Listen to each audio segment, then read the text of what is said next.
subscribe and also press the bell icon for cat video। जी ਅੱਜ ਦੇ tutorial ਦੇ ਵਿੱਚ ਦੱਸਾਂਗੇ ਕਿੱਦਾਂ ਤੁਸੀਂ ਉਹ ਕਲਰ ਜਿਹੜਾ ਉਹ ਆਪਣੀ ਫੋਟੋ ਦੇ ਉੱਤੇ ਪਾ ਸਕਦੇ ਹੋ ਸਿੰਪਲ ਬਿਨਾਂ ਕੋਈ ਕ੍ਰੋਪਿੰਗ ਤੋਂ ਕੁਛ ਵੀ। ਤੁਹਾਨੂੰ ਜ਼ਿਆਦਾ ਮਤਲਬ ਟਾਈਮ ਨਹੀਂ ਲੱਗਣਾ ਇਸ ਟਿਊਟੋਰੀਅਲ ਨੂੰ ਤੇ ਇਹ ਬਹੁਤ ਛੇਤੀ ਖਤਮ ਹੋ ਜਾਣਾ, ਕਿਉਂਕਿ ਉਹ ਚੀਜ਼ ਬੜੀ ਸੌਖੀ ਹੈ ਜਿਹੜੀ ਤੁਹਾਨੂੰ ਮੈਂ ਅੱਜ ਦੱਸ ਰਿਹਾ, ਜਿਹਦੇ ਨਾਲ ਤੁਸੀਂ ਉਸ ਤਰ੍ਹਾਂ ਆਪਣੀ ਫੋਟੋ ਨੂੰ ਬਣਾ ਸਕਦੇ ਹੋ। ਤੇ ਸਭ ਤੋਂ ਪਹਿਲਾਂ ਮੇਰੀ ਇੰਟਰੋਡਕਸ਼ਨ, ਮੇਰਾ ਨਾਮ ਹੈ ਜੀ ਸਾਬੀ ਤੇ ਤੁਸੀਂ ਦੇਖ ਰਹੇ ਹੋ ਸਾਬੀ YouTube ਚੈਨਲ, ਜਿੱਥੇ ਮਿਲਦੀਆਂ ਨੇ ਤੁਹਾਨੂੰ technical Punjabi videos. Subscribe and press the bell icon for new videos. ਤੇ ਚੱਲਦੇ ਹਾਂ ਆਪਾਂ ਟਿਊਟੋਰੀਅਲ ਦੇ ਵੱਲ ਤੇ ਕਰਦੇ ਹਾਂ ਟਿਊਟੋਰੀਅਲ ਨੂੰ ਸ਼ੁਰੂ। ਤੋਂ ਇਸ ਦੇ ਵਿੱਚ ਤੁਹਾਨੂੰ ਇੱਕ ਐਪਲੀਕੇਸ਼ਨ ਦੀ ਲੋੜ ਪਵੇਗੀ ਜਿਸ ਦਾ ਨਾਮ ਹੈ ਪਿਕਚਰ। ਪਿਕਚਰ ਨੂੰ ਡਾਊਨਲੋਡ ਕਰ ਲਿਓ ਜਿਹਦੇ ਕੋਲ ਨਹੀਂ ਹੈਗੀ, ਤੇ ਓਪਨ ਕਰ ਲਿਓ ਉਹਨੂੰ। ਡਾਊਨਲੋਡ ਕਰਨ ਤੋਂ ਬਾਅਦ ਜਿਹਦੇ ਕੋਲ ਨਹੀਂ ਹੈਗੀ ਤੁਸੀਂ ਸਿੰਪਲ ਗੂਗਲ ਪਲੇ ਸਟੋਰ 'ਤੇ ਜਾ ਕੇ ਉਹਨੂੰ ਸਰਚ ਕਰਕੇ ਓਪਨ ਕਰ ਸਕਦੇ ਹੋ। ਤੇ ਐਡਿਟ ਦੇ ਉੱਤੇ ਕਲਿੱਕ ਕਰਕੇ ਤੁਸੀਂ ਉਹ ਫੋਟੋ ਲੈ ਲੈਣੀ ਹੈ ਜਿਹਨੂੰ ਆਪਾਂ ਉਹ ਕਲਰ ਦੇ ਵਿੱਚ ਚੇਂਜ ਕਰਨਾ। ਫੋਟੋ ਨੂੰ ਇੱਥੇ ਲਿਆ ਕੇ ਸਿੰਪਲ ਇਹਨੂੰ ਸਵਾਈਪ ਕਰਨਾ ਪਰੇ ਨੂੰ, ਅਤੇ ਸਵਾਈਪ ਕਰਨ ਤੋਂ ਬਾਅਦ ਡਰੋ ਸੈਕਸ਼ਨ ਆਏਗਾ ਇੱਕ, ਇੱਥੇ ਡਰੋ ਲਿਖਿਆ ਜਿਵੇਂ ਆਦੇ, ਅਤੇ ਇਹਦੇ ਉੱਤੇ ਕਲਿੱਕ ਕਰਨਾ ਡਰੋ ਦੇ ਉੱਤੇ।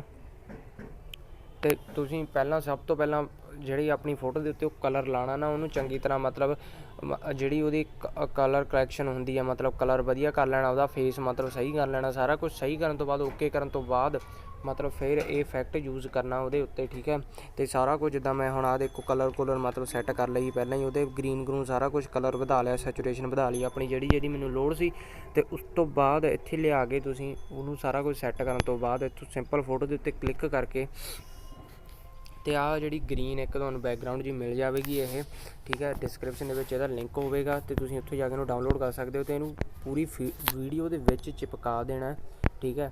ਅਤੇ ਜੇ ਇੱਦਾਂ ਤੋਂ ਮੇਰੇ ਵਾਂਗੂ ਹੋ ਗਿਆ ਤਾਂ ਇੱਥੇ ਸਿੰਪਲ ਕਲਿੱਕ ਕਰਕੇ ਉਹਦੇ ਉੱਤੇ ਲੇਅਰ ਦੇ ਉੱਤੇ ਕਲਿੱਕ ਕਰਕੇ ਅਤੇ ਟਰਾਂਸਫਾਰਮ 'ਤੇ ਕਲਿੱਕ ਕਰਕੇ ਤੁਸੀਂ ਇਸ ਨੂੰ ਫਿਰ ਚਿਪਕਾ ਸਕਦੇ ਹੋ, ਅਤੇ ਪੂਰੀ ਇਹਨੂੰ ਫੋਟੋ ਦੇ ਉੱਤੇ ਚਿਪਕਾ ਦੇਣਾ। ਹੁਣ ਦੇਖ ਸਕਦੇ ਹੋ ਪੂਰੀ ਫੋਟੋ ਦੇ ਚਿਪਕ ਗਈ ਹੈ। ਅਤੇ ਇਹਦੀ ਓਪਟੀਸਿਟੀ ਜਿਹੜੀ ਹੈ ਉਹਨੂੰ ਘੱਟ ਕਰ ਦੇਣਾ ਹੈ ਜਿੰਨੀ ਤੁਹਾਨੂੰ ਲੋੜ ਹੈ, ਠੀਕ ਹੈ। ਅਤੇ ਤੁਸੀਂ ਦੇਖ ਸਕਦੇ ਹੋ ਇਫੈਕਟ ਜਿਹੜਾ ਆਪਣਾ ਪੈ ਚੁੱਕਿਆ। ਤੁਸੀਂ ਇਹਨੂੰ ਹੋਰ ਵਧੀਆ ਬਣਾਉਣਾ ਚਾਹੁੰਦੇ ਹੋ ਤਾਂ ਮੈਂ ਤੁਹਾਨੂੰ ਇੱਕ ਚੀਜ਼ ਦੱਸ ਦਿੰਦਾ। ਤੁਸੀਂ ਇਹਦੇ ਉੱਤੇ ਜਦੋਂ ਕਲਿੱਕ ਕਰੋਗੇ, ਠੀਕ ਹੈ, 2 ਮਿੰਟ,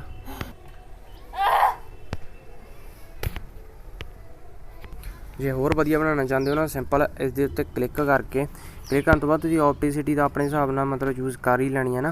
ਅਤੇ ਇਸ ਤੋਂ ਬਾਅਦ ਤੁਸੀਂ ਆਹ ਵਾਲੇ ਡੱਬੇ ਦੇ ਉੱਤੇ ਕਲਿੱਕ ਕਰਨਾ ਕਲਰ ਦੇ ਵਾਲੇ, ਅਤੇ ਇੱਥੋਂ ਕੋਈ ਵੀ ਕਲਰ ਤੁਸੀਂ ਆਪਦੇ ਮਨਪਸੰਦ ਦਾ ਯੂਜ਼ ਕਰ ਸਕਦੇ ਹੋ, ਅਤੇ ਉਹ ਕਲਰ ਦੇ ਵਿੱਚ ਕਨਵਰਟ ਹੋ ਜਾਵੇਗਾ। ਤੁਸੀਂ ਦੇਖ ਸਕਦੇ ਹੋ ਘੈਂਟ ਜਿਹਾ ਇਫੈਕਟ ਆ ਰਿਹਾ ਇੱਕ। ਅਤੇ ਇੱਦਾਂ ਕੋਈ ਵੀ ਕਲਰ ਤੁਸੀਂ ਜਿਹੜਾ ਚੂਜ਼ ਕਰਕੇ ਆਪਣੀ ਫੋਟੋ ਦੇ ਉੱਤੇ ਪਾ ਸਕਦੇ ਹੋ, ਕੇਵਲ ਗਰੀਨ ਕਲਰ ਹੀ ਨਹੀਂ। ਅਤੇ ਗਰੀਨ ਨੂੰ ਇਹ ਬਹੁਤ ਸਾਰੇ ਕਲਰ ਦੇ ਵਿੱਚ ਕਨਵਰਟ ਜਿਹੜਾ ਹੈ ਉਹ ਕਰ ਸਕਦਾ ਹੈ, ਅਤੇ ਫੋਟੋ ਨੂੰ ਵਧੀਆ ਬਣਾ ਸਕਦਾ ਹੈ ਜਿੱਦਾਂ ਤੁਸੀਂ ਚਾਹੁੰਦੇ ਹੋ। ਅਤੇ ਈਜ਼ੀ ਅੱਜ ਦਾ ਟਿਊਟੋਰੀਅਲ, ਜੇ ਟਿਊਟੋਰੀਅਲ ਵਧੀਆ ਲੱਗੇ ਤਾਂ ਸਬਸਕ੍ਰਾਈਬ ਕਰ ਲਿਓ ਨਾ, ਮੈਂ ਇੰਨੀ ਮਿਹਨਤ ਕਰ ਰਿਹਾ ਨਾ, ਅਤੇ ਸਬਸਕ੍ਰਾਈਬ ਜ਼ਰੂਰ ਕਰਕੇ ਜਾਇਓ ਚੈਨਲ ਨੂੰ। So thanks.